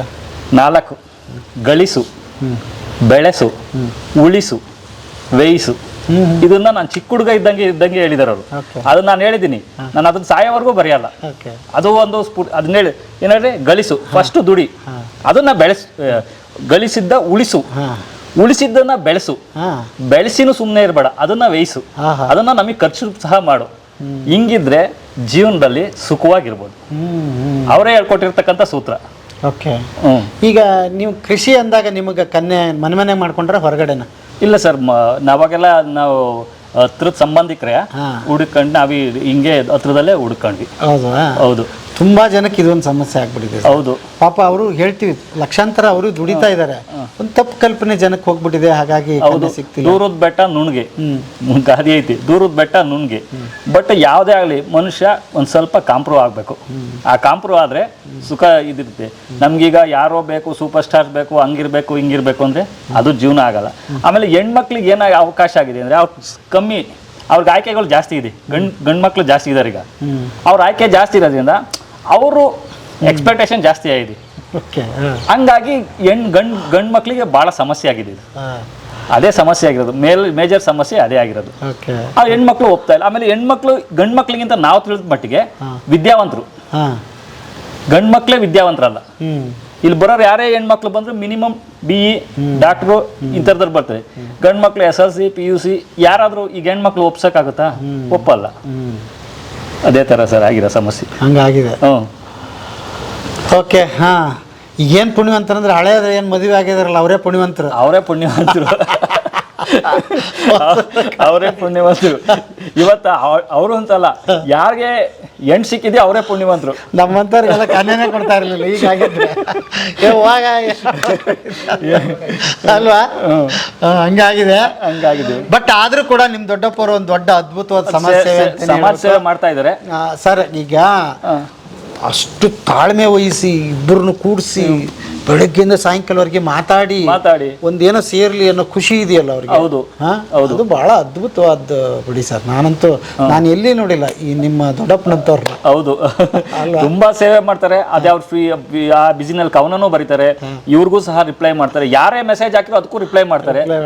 ಫೋನ್ ಕಾಲ್ ಎತ್ತಕ್ ಆಗಲ್ಲ, ಅದೊಂದೇ ಸಮಸ್ಯೆ ಆಗಿರೋದು. ಫೋನ್ ಈಗ ಗೊತ್ತಾಯ್ತು ಬಿಡಿ, ನಾವು ತಿಳಿಸಿರ್ಲಿಲ್ಲ ಅವ್ರಿಗೆ. ಪಾಪ ಕಿವಿ ಹೋಗೋವರೆಗೆ ಮಾತಾಡೋರು ಅಂದ್ರೆ ಇನ್ನೇನು ಕಳ್ಕೊಳ್ಳೋದವ್ರು. ಹೌದು, ಹಾಗಾಗಿ ಖುಷಿ ಆಯ್ತು ಸರ್ ನಿಮ್ ಜೊತೆ ಮಾತಾಡಿ. ನೀವೆಲ್ಲ ಅವ್ರಿಗೆ ಸಾಥ್ ಕೊಟ್ಟಿದ್ದೀರಿ, ಅವ್ರೊಬ್ಬರದೇ ಕೆಲಸ ಅಲ್ಲ. ನಿಮ್ಗೂ ಕೂಡ ನಿಮ್ ಬಳಗಕ್ಕೆ ಧನ್ಯವಾದ. ಯಾವಾಗ್ಲೂ ಅವ್ರ ಮೆಸೇಜ್ ನಿಮ್ ಬಳಗದ ನನಗೂ ಮೆಸೇಜ್ ಬರ್ತಿದೆ ಅಲ್ವಾ, ನೀವ್ ಏನೇನ್ ನಡೀತಾ ಇದೆ ಅಂತ. ನಿಮ್ ಬಳಗ ತುಂಬಾ ಒಳ್ಳೆ ಕೆಲಸ ಮಾಡ್ತಿದೆ ಅಲ್ವಾ. ಒಳ್ಳೇದಾಗ್ಲಿ ನಿಮ್ ಬಳಗಕ್ಕೆ, ನಿಮ್ ಬಳಗದ ಸದಸ್ಯರಿಗೆಲ್ಲ ನಮ್ಮ ಬದುಕಿನ ಬುತ್ತಿ ಕೂಡ ಕಡೆಯಿಂದ ಧನ್ಯವಾದಗಳನ್ನ ತಿಳಿಸಿ. ಎಲ್ರಿಗೆ ಎಷ್ಟು ಜನ ಸದಸ್ಯರು ಇದ್ದೀರಿ ಇದ್ರಿಗೆ? ಸುಮಾರು ಜನ ಇದೆ, ಒಂದು 500 ಇದೆ. ಹೌದಾ? ಇದೆ 350 ಜನ. ಏನೇನ್ ಮಾಡ್ತೀರಿ ಚಟುವಟಿಕೆ? ಏನ್ ಸರ್, ಯಾವ್ದ್ರ ಬಗ್ಗೆ? ನಿಮ್ ಬಳಗ? ಅದೇ ಸರ್, ಅವ್ರು ಕವನ ಬರೀತಾರೆ, ನಮ್ ಕವನ ಓದೋದಷ್ಟೇ ನಮ್ದು. ಅವ್ರು ಹಾಕಿರೋ ಮಾರ್ಗದಲ್ಲೇ ತಿಳ್ಕೊಳ್ಳೋದಷ್ಟೇ. ಸೂಪರ್. ಕವನ ಬರೀತಾರೆ. ಇನ್ನೊಬ್ರು ನಮ್ಮ ಅಣ್ಣ ಅವರು ಬರೀತಾರೆ, ಕವನಗಳು ಬರೀತಾರೆ. ಆ ಕವನ ಬಳಗ ಬರೋದನ್ನ ನಾವು ನೋಡಿ ನಮ್ಗೆ ಏನ್ ಕಲಿಬೋದು ಅದು ಕಲಿತೀವಿ ಅಷ್ಟೇ. ಹೌದಾ? ಹೌದು. ಬರ್ರಿ, ಇವಾಗ ಅವ್ರು ಬರ್ದಿರೋದನ್ನ ಓದೋದೇ ನಮ್ ಕಾಯಕ ಆಗ್ಬಿಟ್ಟಿದೆ. ಸುಳ್ಳಲ್ಲ ಸರ್, ಅಲ್ಲಲ್ಲ ಸರ್. ಬೆಳಗಿನ ಜಾವ ಇಲ್ಲಿ ಕೇಳಿ, ಬೆಳಗಿನ ಜಾವ 4 ಗಂಟೆಗೆ ಮೊಬೈಲ್ ತೆಗೆದ್ರೆ ಫಸ್ಟು ಏನು ಕವನದ ಮೆಸೇಜ್ ಬರೋದೇ ಇವ್ರದ್ದು. ಕವನ ಬಳಗದೆ ಫಸ್ಟ್ ಮೆಸೇಜು ಇವತ್ತು ಹೋಯ್ತು ಮೊಬೈಲಲ್ಲಿ. ನಮ್ಗೆ ಏನಾದ್ರೆ ಇನ್ನೊಂದು ತಿಂಗಳು ಹೋಯ್ತು ಅಂದರೆ ಈಗ ಅಡಿಕೆ ಸ್ಟಾರ್ಟ್ ಆಗ್ಬಿಡುತ್ತೆ. ಅಡಿಕೆ ಸೀಸನ್ ಅದ್ರಲ್ಲಿ ಬಿಸಿ ಆದರೆ ಇನ್ನೊಂದು 6-15 ದಿವಸ ನಾವು ಮನೆ ಅಡುಗೆ ಹೇಳಿದ್ರೆ ಅವ್ರು ಅಡುಗೆ ಮನೆ ಹೆಂಡತಿ ಮಕ್ಕಳು ನೋಡೋಕ್ಕೆ ಆಗಲ್ಲ. ಅದು ಒಂದು ತ್ಯಾಗ. ಅದು ನಾವು ತ್ಯಾಗ ಮಾಡಿ ನಮ್ಮ ಕೆಲಸ ಕಾಯ್ಕಿಗೆ ನಾವು ಹಾಕೋಬೇಕಾಗ್ತದೆ. ಹಂಗಿರುತ್ತೆ. ಬೆಳಗ್ಗೆ ಶುರು ಮಾಡಿದ್ರೆ ಇನ್ನು ಬೆಳಗಿನ ಜಾವದವರೆಗೂ ರಾತ್ರಿಯಲ್ಲಿ ಇಲ್ಲೇ ಇರಬೇಕು, ಕಾಯ್ಬೇಕು. ಏನೋ ಒಂದು ನಮಗೂ ಧೈರ್ಯ ಇರಲ್ಲ, ಯಾರು ಕಳ್ಳ ಬತ್ತನೋ ಯಾವಂತ ಏನೋ. ನಿಮ್ಮೂರು ಸಮೃದ್ಧಿಯಾಗಿದೆ ಬಿಡಿ ಸರ್, ಹಂಗೆಲ್ಲ ಇರಲ್ಲ. ಅಲ್ಲಲ್ಲ ಹಂಗೆ ಆ ಥರದ್ದು ಇದುವರೆಗೂ ಯಾವುದೂ ಆಗಿಲ್ಲ. ಅವನು ಮಗ, ನನ್ನ ಸ್ವಂತ ಮಗ. ಇವನು ನನಗೆ ಮೊಮ್ಮಗ. ಹೌದು, ನಮ್ಮ ತಾತ ಅವರು, ನನ್ನ ಅಣ್ಣನ ಮಗ, ತಮ್ಮ ನಾವೆಲ್ಲ ಒಂದೇ, ಎಲ್ಲ ಒಂದೇ. ಇವನು ವರ್ಷಗಳ ಮಗ, ಇವನು ಅವನು ಮಗ ಆದರೆ ಇವನು ಮೊಮ್ಮಗ. ನೀವು ನನ್ನ ಫ್ರೆಂಡು ಸರ್. ಇಲ್ಲೆಲ್ಲ ಆಮೇಲೆ ಇವ್ರದ್ದು ಪಾಪ ಮೊಬೈಲು ಏನೋ ಮಾಡೋಕೆ ಏನೇನೋ ಆಗಿ ಎಷ್ಟೋ ಸಲ ನಾನೇ ರೆಡಿ ಮಾಡಿಕೊಟ್ಟಿದ್ದೀನಿ. ಮೊಬೈಲ್ ಹ್ಯಾಂಗ್ ಆಗಿ ಎಲ್ಲ ಡಿಲೀಟ್ ಆಗಿ. ಹೌದು. ಹೆಂಗೈತಿ ಇಲ್ಲಿ ಎಕರೆ ಜಮೀನು? ಸರ್ 1 ಕೋಟಿ. 1 ಕೋಟಿ? 1 ಕೋಟಿ ಕಮ್ಮಿ ಇಲ್ಲ, 1 ಕೋಟಿ ಕೊಡೋದಿಲ್ಲ. ಮೇನ್ ರೋಡಿಗೆ ಬೇಡ್ರಪ್ಪ, ಸ್ವಲ್ಪ ಒಳಗೆ ಅಷ್ಟೇ. ಕುಂಟೆ 2.5 ಲಕ್ಷ, ಗುಂಟೆ 2.5 ಲಕ್ಷ, 3 ಲಕ್ಷಕ್ಕೂ ಹೋಗಿರೋದಿದೆ ಸರ್. ಇನ್ನೂ ಒಂದೇನು ಗೊತ್ತಾ ನಾನು ಹೇಳ್ಬೇಕು ಅಂದ್ರೆ, ಈಗ ಯಾವ್ದೇ ಅಲ್ಲಿ ನಾವು ಜನ ಏನ್ ತಿಳ್ಕೊಬೇಕಂದ್ರೆ, ಈಗ ಒಬ್ಬ ಡಾಕ್ಟರ್ ದುಡಿಯೋದೇನಕ್ಕೆ ಸರ್, ಅವ್ ಮನಿ ದುಡ್ಡು ದುಡಿಯೋದಿಕ್ಕೆ. ಒಬ್ಬ ಇಂಜಿನಿಯರ್ ಏನಕ್ಕೆ ಸರ್, ಅವನೇನು ದೇಶ ಸೇವೆ ಮಾಡಲ್ಲ, ದುಡ್ಡು ದುಡಿಯೋಕೆ ಎಲ್ಲರೂ ಹೋಗೋದು ಫೈನಲ್. ಒಬ್ಬ ಅಂಗಡಿಯವನು ಯಾರು, ಅವನು ದುಡ್ಡು ದುಡಿಯೋಕೆ. ಫೈನಲ್ ರಿಸಲ್ಟ್ ಏನು, ದುಡ್ಡು ದುಡಿಬೇಕು. ನಾವು ದುಡ್ಡು ದುಡಿಬೇಕು. ನಾವು ಇಲ್ಲಿ ವ್ಯವಸಾಯದಲ್ಲೇ ಬೇಜಾನ್ ದುಡಿಬೇಕಾದ್ರೆ ಈಗ ಇಂಜಿನಿಯರು ಡಾಕ್ಟರ್ ಅಂತ ಯಾಕೆ ಇವ್ರು ಸಾಯ್ತಾರೆ ಹೆಣ್ಮಕ್ಳವರು ಅಂತ ನಮ್ಗೆ ಅದೇ ಅರ್ಥವಾಗ್ತಾ ಇಲ್ಲ. ಫೈನಲ್ ರಿಸಲ್ಟ್ ಏನು ಸರ್, ದುಡ್ಡು ದುಡಿಬೇಕು. ದುಡ್ಡಿದ್ರೆ ತಾನೆ. ಈಗ ಈಗ ನಾನೇನೋ ಕಾರ್ ತರಕ್ಕೆ ಹೋದ್ರೆ ನೀನು ರೈತರದು ನಿನ್ ಬೇಡಪ್ಪ ಅಂತಾರ, ಈ ತರಕಾರಿ ತರಕೋ ನೀನು ರೈತರ ದುಡ್ಡು ಬೇಡ ಅನ್ನಲ್ಲ. ದುಡ್ಡು ಅಷ್ಟೇ ಮುಖ್ಯ. ನೀನು ಇಂಜಿನಿಯರ್ ಆಗಾರು ಕೊಡು, ಡಾಕ್ಟರ್ ಆಗಾರು ಕೊಡು, ಇನ್ನೊಬ್ಬ ಏನಾರು ಆಗಿ ಕೊಡು, ದುಡ್ಡು ದುಡಿಬೇಕು. ದುಡ್ಡು ನಾವು ಇಲ್ಲಿ ಈಸಿಯಾಗಿ ದುಡಿತಿದ್ಮೇಲೆ ಯಾಕೆ ಕೊಡಲ್ಲ ಅಂತ ಈ ಸಮಸ್ಯೆ ನಮಗೂ ಅರ್ಥವಾಗಿಲ್ಲ. ಮೈಂಡ್ ಸೆಟ್ ಚೇಂಜ್ ಆಗ್ಬೇಕಷ್ಟೇ. ಈ ಅಪ್ಪ ಅಮ್ಮದಿರ್ದು ಆ ಹುಡುಗಿರ್ದು ಮೈಂಡ್ ಸೆಟ್ ಚೇಂಜ್ ಆಗಬೇಕು. ಆಮೇಲೆ ಇಲ್ಲೂ ತುಂಬ ಸುಖವಾಗವ್ರು ಸರ್. ಹಳ್ಳಿ ಅಂದರೆ ಇವತ್ತು ನೀವು ತಿಳ್ಕೊಂಡಂಗೆ ಆ ಥರ ಇಲ್ಲ. ನಮ್ಮ ಏರಿಯಾದಲ್ಲಿ ಒಟ್ಟಿನಲ್ಲಿ ನಂಗೆ ಬೇರೆ ಕಡೆ ನನಗೂ ಗೊತ್ತಿಲ್ಲ. ನಮ್ಮ ತುಮಕೂರು ಈ ಸರೌಂಡಿಂಗ್ಸಲ್ಲಿ ಹಳ್ಳಿ ಅಂದರೆ ತುಂಬ ಚೆನ್ನಾಗಿದ್ದಾರೆ ಸರ್. ಅಲ್ಲಿ ಟೌನಲ್ಲಿ ಏನೇನು ಸಿಗುತ್ತೋ ಸ್ಪೆಷಲಿಸ್ಟ್ ಎಲ್ಲ ನಮ್ಮಲ್ಲೂ ಇದೆ ಸರ್. ಇನ್ನೇನು ಬೇಕು? ನಾವು 2 ಕಾರ್ ಇಟ್ಟಿದ್ದೀವಿ, ಇನ್ನೇನು ಸರ್ ಮಾಡೋಣ ನಾವು? ನಮ್ಮ ಹೆಂಡ್ತಿದ್ರಿ ಹೆಂಗೆ ಸಾಕನ್ ಹೇಳಿ? AC ನಲ್ಲಿ ಮಲಗಿಸ್ತೀವಿ, ಮಿಕ್ಸಿ ಅಂತ ವಾಷಿಂಗ್ ಮಿಷಿನು. ಅದು ನಾವ್ಯಾವ ಸರ್ ಕಮ್ಮಿ ತರಲ್ಲ. ಅಂಗಡಿಗೆ ಹೋದ್ರೆ ಇವ್ರಂಗೆ ಇದು EMI ಕೇಳಲ್ಲ. ನಿನ್ನ ಅಂಗಡಿ ಟಾಪ್ ಆ್ಯಂಡ್ ಯಾವ್ದಪ್ಪ ಅಂತೀವಿ. ಈಗ IFB washing machine top and ಯಾವುದು, ಅದು ಕೂಡ ಅಷ್ಟೇ ಅಷ್ಟೇ. ನಾವೇನಿಂದ ಇದು ಹೆಂಗೆ EMI ಅವೇನೂ ಇಲ್ಲ, ಕ್ಯಾಶು ತಗೋ. ಈ ಕಾರು ಈ ಶೋರೂಮ್ಗೆ ಹೋಗ್ತೀವಿ, ಟಾಪ್ ಆ್ಯಂಡ್ ಯಾವುದು? ಅವರು ಸರ್ ದಿಸ್ ಅಂತಾರೆ, ದಿಸ್ಸು ಪುಸ್ಸು ಬೇಡ ನಮ್ಗೆ, ಟಾಪ್ ಆ್ಯಂಡ್ ಯಾವ್ದು ತೋರಿಸು, ಅದು ತಗೋ ಕೊಡು ಅಷ್ಟೇ. ಫ್ರಿಜ್ಜು ಇದೆ ಸರ್, ದಿಸ್ ಇದ್ರೆ ಟಾಪ್ ಆ್ಯಂಡ್ ಯಾವ್ದೋ, LG ಮಾಡೋ ಟಾಪ್ ಆ್ಯಂಡ್ ಯಾವ್ದೋ, ಅದು ಕೊಡು ಅಷ್ಟೇ. ನೋಡ್ತಿರ್ತೀವಲ್ಲ ಸರ್ ಮೊಬೈಲಲ್ಲಿ, ಮೊಬೈಲು ಟಿವಿನಲ್ಲೆಲ್ಲ ನೋಡ್ತಿರ್ತೀವಿ. ಇಂಜಿನಿಯರು ಮದುವೆ ಅಲ್ಲಿ ಇಲ್ಲಿ ಅಂತ ಮದುವೆ ಆಗ್ತಾರೆ. 3 ತಿಂಗಳು ಸಂಸಾರ ಮಾಡಲ್ಲ, ಅಲ್ಲಿ ಕಿತ್ತೋಗ್ತಾರೆ. ಅದೇ ನಮ್ಮ ಹಳ್ಳಿ ರೈತರಿಗಾದ್ರೆ ಇದುವರೆಗೂ ಹಳ್ಳಿನಲ್ಲಿ ಈ ತರದ್ದು ಘಟನೆ ನಡೆದಿರೋದಿಲ್ಲ. ಯಾಕೆಂದ್ರೆ ನಮ್ಮಲ್ಲಿ ಬಂಧು ಬಳಗ ಅಂದ್ರೇನು, ಸಂಸ್ಕಾರ ಸಂಸ್ಕೃತಿ ಇವತ್ತು ಐತೆ ಕಲಿಸ್ಕೊಡ್ತಾರೆ ಹಳ್ಳಿನಲ್ಲಿ. ಸಿಟಿಲಿ ಎಲ್ಲ ಐತೆ ಸರ್ ಅದು. ನೆಮ್ಮದಿಯಾಗಿದ್ದೀವಿ ಸರ್, ಆರಾಮಾಗಿದ್ದೀವಿ. ಇವತ್ತು ಎಷ್ಟು ಟಿವಿಲಿ ನೋಡ್ತೀವಿ ಸರ್, ಬರೀ ಅದು ಬಿಸ್ನೆಸ್ ಮಾಡ್ಕೊಂಬಿಟ್ಟವ್ರೆ. ಮದುವೆ ಆಗೋದು, ಡೈವರ್ಸ್ ತಗೊಳೋದು, ದುಡ್ಡು ಸಿಗುತ್ತೆ, ತಗೊಳೋದು, ಹೋಗೋದು. ಕರೆ ನಮ್ಗೆ ಗೊತ್ತಪ್ಪ, ನಮ್ಮ ಮೇಜರ್ ನಮ್ಗೆ ಅಡ್ವಾಂಟೇಜ್ ಅಂದರೆ ಈಗ ಯಾರೋ ಡ್ಯೂಟಿ ಅಂದರೆ ಅವ್ನು ಡ್ಯೂಟಿಗೆ ಹೋಗಲೇಬೇಕು. ನಮ್ದು ಹಂಗಲ್ಲ ಸರ್, ನನಗೆ ಇವತ್ತೇನಿಲ್ಲ, ನಮ್ಮ ಗೇಟ್ ವಾಲ್ ಅದಕ್ಕೆ ನೀರು ಹೋದ್ರು ಏನು ನೋ ಪ್ರಾಬ್ಲಮ್. ನಾನು ಇವತ್ತು ಎಲ್ಲಿ ಬೇಕು ಆಮೇಲೆ ಎಲ್ಲ ಫಂಕ್ಷನ್ಸು ಅಟೆಂಡ್ ಮಾಡ್ತೀನಿ, ನಾವು ಫ್ರೀ. ಈಗ ಒಂದು ಅಂಗಡಿ ಅಂದ್ರೆ ನಾವು ಕೂತೇ ಇರಬೇಕು, ಯಾವಾಗಲೂ ಒಂದು ಹೋಟ್ಲ್ ಅಂದ್ರೆ ಅವ್ನು ಓನರ್ ಕೂತೇ ಇರಬೇಕು. ನಮ್ದು ಹಂಗಲ್ಲ, ನಂದೇನು ತೋಟ ಇರುತ್ತೆ, ಎಲ್ಲೋಗುತ್ತೆ ಅಲ್ಲೇ ಇರುತ್ತೆ. ಬೆಳಗ್ಗೆ 9:00 ಬರ್ತೀವಿ, ಅದು ಮಳೆ ಬಂತು ಅಂದರೆ ಏನು ಕೆಲಸನೇ ಇಲ್ಲ. ಹೇಳಿದ್ರು 9:00 ಬರ್ತಾರೆ, ಸ್ವಲ್ಪ ಬನ್ನಿ ಅಂತ. 9:00 ಏನು ಇಲ್ಲ ಕೆಲಸ, ಮನೆಗಿರೋದೇ ಕೆಲಸ. ತಪ್ಪು ಅಂತ ಹೇಳ್ತಾ ಇಲ್ಲ, ನಿಮ್ಗೂ ಟೈಮ್ ಎಲ್ಲ ಅಡ್ಜಸ್ಟ್ ಆಗಬೇಕು. ಏನು ಕೆಲಸ, ಇವತ್ತು ತೋಟಕ್ಕೆ ಹೋದ್ರು ಏನು ಕೆಲಸ ಇಲ್ಲ. ಅಷ್ಟು ಫ್ರೀ ಆಗಿದ್ದೀವಿ ಸರ್ ನಾವು. ಯಾಕೆ ಕೊಡಲ್ಲ ರೈತರಿಗೆ ಅನ್ನೋದು ನಮಗೆ ಅರ್ಥವಾಗ್ತದೆ. ಅದೇನು ಮೈಂಡ್ ಸೆಟ್ ಅಂದ್ರೆ ಅವರು ಮೈಂಡ್ ಸೆಟ್ ಹೆಂಗ್ ಗೊತ್ತಾ ಸರ್, ರೈತರು ಅಂದ್ರೆ ಅವ್ರಿಗೆ ಇಂದ್ಲದೇ ಕಲ್ಪನೆ. ರೈತರು ಅಂದ್ರೆ ಕಷ್ಟ, ಹೊಲ ಉಳ್ಬೇಕು, ಅದು ಈಗ ಹಂಗಿಲ್ಲ ಸರ್ ಯಾರು. ನಾವು ಸರ್ ಜಾಸ್ತಿ ಆಗಿ ಬಂದು ಹೋಟೆಲ್ ಊಟ ತಂದು ಕೊಡ್ತೀವಿ, ನಮ್ಮ ಮನೇಲೂ ಮಾಡ್ಸಲ್ಲ, ಹೋಟ್ಲಿಂದ ಊಟ ತಂದು ಕೊಡ್ತೀವಿ, ಅವ್ರು ತಿನ್ಕಂತಾರೆ. ಎಷ್ಟು ಸುಖ ಇಟ್ಟಿದೀವಿ ಸರ್ ನಾವು. ಇದು ನಿಮ್ಮ ಕಡೆ ಇರೋ ಪ್ರೊಫೈಲ್ ಬಂದವಲ್ಲ, ಈಗ ಯಾವ ಕಡೆ ಜಾಸ್ತಿ ಇದೆ? ಉತ್ತರ ಕರ್ನಾಟಕದ್ದು? ಉತ್ತರ ಕರ್ನಾಟಕ ಮೇಜರ್ ಆಗಿದೆ ಸರ್, ಅದರಲ್ಲೂ ಹಾವೇರಿ, ಧಾರವಾಡ, ಆಮೇಲೆ ಚಿತ್ರದುರ್ಗ, ದಾವಣಗೆರೆ ಆ ಸೈಡೇ ಜಾಸ್ತಿ. ಆಮೇಲೆ ಈ ಮಂಡ್ಯ, ಮೈಸೂರು ಸ್ವಲ್ಪ ಕಡಿಮೆ, ಆ ಕಡೆ ರೇಂಜ್ ಕಮ್ಮಿ. ಇನ್ನು ನಮ್ಮ ತುಮಕೂರು ಲೋಕಲ್ಲು, ತಿಪ್ಟೂರು, ಅರಸೀಕೆರೆ, ಶಿವಮೊಗ್ಗ ಅಲ್ಲೆಲ್ಲ ಬರ್ತಾರೆ. ಬೀದವರು ಅಲ್ಲಿಂದೆಲ್ಲ ಬರ್ತಾರೆ ಸರ್. ಕೆಲವರೆಲ್ಲ ಅಲ್ಲಿಂದ ಬರ್ತಾರೆ. ನಮಗೆ ಯಾಕೆ ಬರ್ತಾರಪ್ಪ ಅಷ್ಟು ದೂರಿಂದ, ನಮಗೆ ಒಟ್ಟು ಉರಿತೈತೆ ಅವ್ರು ಬರೋದು ನೋಡಿರಿ. ಏನು ಮಾಡ್ತಾರೆ, ಕಷ್ಟ ಇರುತ್ತೆ, ಅವ್ರು ಏನೋ ಒಂದು ಆಗುತ್ತೆ ಅಂತ ಬರ್ತಾರೆ. ಮೊನ್ನೆ ಬೀದರಿಂದ ಒಬ್ರು ಬಂದು ಫೋನ್ ಮಾಡ್ಬಿಟ್ಟಿದ್ರು ನನಗೆ. ಇಲ್ಲಿ ಬಂದಿದ್ರು ಒಬ್ರು ಯಜಮಾನ್ರು ಬಂದಿದ್ರು. ಅಂದರೆ ಒಟ್ಟಿನಲ್ಲಿ ಇದರಿಂದ ಈ ನಮಗೂ ಈ ರಾಜ್ಯ ಈ ಸಮಸ್ಯೆ ಅನ್ನೋದು ನಮಗೂ ಅರ್ಥವಾಗೈತಿ. ಹೆಣ್ಣು ಗಣ್ಣಿ ಸಮಸ್ಯೆ ನಮ್ಗೆ ಇಷ್ಟು ಗೊತ್ತಿರಲಿಲ್ಲ. ನಮಗೂ ನಾಲೆಡ್ಜ್ ಬಂತು. ಆಮೇಲೆ ಬೇಕಾದಷ್ಟು ಜನ ನಾವು ಬರ್ತೀವಿ, ನಮ್ಮ ಪ್ರೈವೇಸಿನ ತ್ಯಾಗ ಮಾಡಿಬಿಟ್ಟು ಏನೋ ಅವ್ರಿಗೊಂದು ಒಳ್ಳೇದಾಗ್ಬಿಡ್ಲಿ. ನಾನು ಊಟ ಮಾಡೋಕ್ಕಲ್ಲ, ಅಡುಗೆ ಮೇಲೆ ಕೂತ್ಕೊಂಡು ಊಟ ಮಾಡಿ ಹೋಗ್ಬಿಡ್ತೀನಿ. ಈಗ ನಮ್ಮ ಡೈನಿಂಗ್ ಟೇಬಲ್ ಮೇಲೆ ಅಲ್ಲೆಲ್ಲ ಕೂತಿರ್ತಾರೆ. ಈಗ ನಾವು ಬರೋಕ್ಕೆ ಅಲ್ಲಿ ಈಗ ಅವ್ರು ಏನೋ ಬಂದಿರ್ತಾರೆ ಅಲ್ಲಿಂದ, ಪಾಪ ನಾವು ತಪ್ಪು ಅಂತಲೂ ಹೇಳಲ್ಲ. ಈಗ ನಾವೇ ತ್ಯಾಗ ಮಾಡಿದೀವಿ. ಅದ್ರಾಗ ಸಾಹೇಬ್ರು ಶುರು ಮಾಡ್ಬಿಟ್ರೆ ಮತ್ತೆ ಅವ್ರದ್ದು ಎಲ್ಲ ಮುಗಿಯಲ್ಲ. ಅವರು ಬೇಗ ಮುಗಿಸಲ್ಲ, ಅವರು ನಮ್ಮಂಗೆ ಮುಗಿಸಲ್ಲ. ಅವರು ಇಲ್ಲಿ ಪ್ರಲಾಂಗ್ ಮಾಡ್ತಾರಲ್ಲ, ಅವ್ರು ಹೋಗಂಗಿಲ್ಲ, ಬಿಡಂಗಿಲ್ಲ. ನಾನೇ ಎಷ್ಟೋ ಸಲ ಇಲ್ಲಿ ಆಟೋ ಬಂದಿರುತ್ತೆ, ಆಟೋದಲ್ಲಿ ಬರ್ತಾರೆ ಸರ್ ಮಲ್ಸಾನದಿಂದ ಇಲ್ಲಿಗೆ. ಆಟೋದನ್ನ ವೇಟ್ ಮಾಡ್ತಿರ್ತಾನೆ, ಇವರು ಇಲ್ಲಿ ಬಿಡಲ್ಲ. ನಾನೇ ಅಲ್ಲಿ ಆಟೋದಂಗೆ ಕಾಯ್ತಿರ್ತಾನೆ, ಅವ್ರನ್ನ ಕಳಿಸಿ ಅಂತ ನಾನೇ ಎಷ್ಟೋ ದಿನ ಕಳಿಸಿದ್ದೀನಿ ಅವ್ರು. ಅವ್ರು ವೇಟಿಂಗ್ ಚಾರ್ಜ್ ಆಗುತ್ತೆ ಅಲ್ವಾ ಸರ್? ಅಲ್ಲ ಅವ್ರಿಗೆ ಒಂದು ನೋಡಪ್ಪ, ಫೈನಲೈಸ್ ಆಗಿ ಎಣ್ಣೆತ್ತ ಮಾತಾಪಿತರ ಪಾದಾರವಿಂದಗಳಿಗೆ ಶರಣಾರ್ಥಿಗಳು. ನಾನು ನಿಮ್ಮಲ್ಲಿ ಅರ್ಕೆ ಮಾಡ್ಕೊಳ್ಳೋದು ಏನಪ್ಪ ಅಂದರೆ, ಬರೀ ವಿದ್ಯಾವಂತರು ಅಂತಲೇ ಹೋಗ್ಬೇಡಿ. ವ್ಯವಸಾಯ ಮಾಡ್ತಕ್ಕಂಥವ್ರು ಇವತ್ತು ಸ್ವರ್ಗ ಸುಖವನ್ನು ಅನುಭವಿಸ್ತಾ ಇದ್ದಾರೆ.